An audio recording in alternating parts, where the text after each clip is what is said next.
नमस्कार, मैं हूं आपके साथ नम्रता शर्मा। सरकार की तरफ से जो 3 कृषि कानून लाए गए हैं उसको लेकर किसान विरोध कर रहे हैं। न सिर्फ दिल्ली की सीमाओं पर बल्कि अब तो अलग अलग राज्यों से इस तरह की खबरें आ रही हैं। एक लंबा वक्त हो गया है, लगभग 26 नवंबर के आसपास से अगर मैं गलत नहीं हूं तो ये सब किसान जो है दिल्ली की सीमाओं पर बैठ गए थे। 4-4.5 महीने के आसपास का वक्त हो गया है, लेकिन ना ही सरकार झुकने के मूड में है और ना ही किसान बैकफुट पर आने को तैयार है।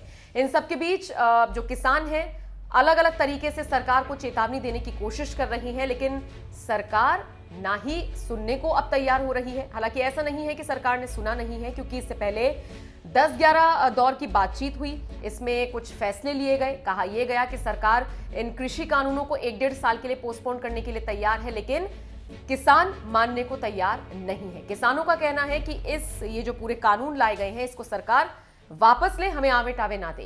इन सब के बीच आज भारत बंद का ऐलान किसानों की तरफ से किया गया है और किसान नेताओं ने इस बात की जानकारी दी है।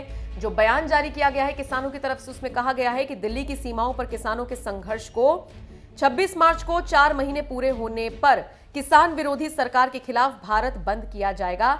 यह बयान कल जारी किया गया था, इसलिए हम आपको इस तरीके से पढ़कर बता रहे हैं। संयुक्त किसान मोर्चा के आह्वान पर देश के तमाम किसान संगठनों, मजदूर संगठनों, छात्र संगठनों, बार संघ, राजनीतिक दलों और राज्य सरकारों के प्रतिनिधियों ने इस बंद का समर्थन भी किया है।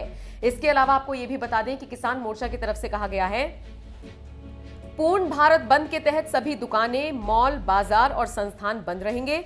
तमाम छोटी बड़ी सड़कें और ट्रेनें जाम भी की जाएंगी।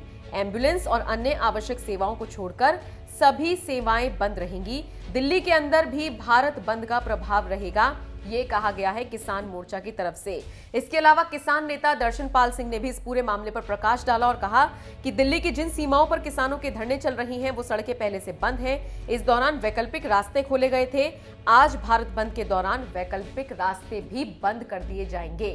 तो जाहिर तौर पर दिल्ली में अगर आप खासकर रहते हैं तो आपको तमाम दिक्कतों का सामना करना पड़ सकता है, क्योंकि जो ऑल्टरनेटिव रास्ते खोले गए थे उनको भी किसानों ने बंद करने का आह्वान किया है। जाहिर तौर पर सरकार के सामने एक बड़ी चुनौती के तौर पर ये खड़े हो रही हैं, लेकिन सरकार अब ना फिलहाल सुन रही है, ना उनको समझ रही है और ना उनसे बात कर रही है। आप बताइए, किसानों के इस आंदोलन को और उनकी मांगों को आप किस तरह से देखते हैं और इस पूरे मामले पर सरकार का जो रवैया है उसे आप किस तरह से देखते हैं? आपकी राय हमारे लिए बहुत महत्वपूर्ण है, कमेंट करके जरूर बताएं।